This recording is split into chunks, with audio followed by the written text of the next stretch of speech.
Sir Thomas, Dunbeholden coach.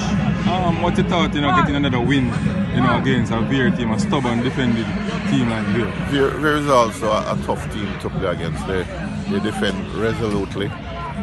So we know what we're up against this afternoon. But nevertheless, we created numerous chances which we should have taken. We never did. We only took one this afternoon, and that is causing some concern for us. I think consistency is one of the weaknesses in the Dunbeholden teams. The midfielder Christensen continued 50 minutes of dominance in the game, just playing simple, which means more. And then he lacked that discipline. What's your thought on that?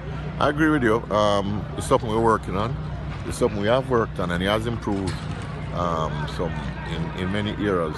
But there's still room for a lot of improvement. Okay.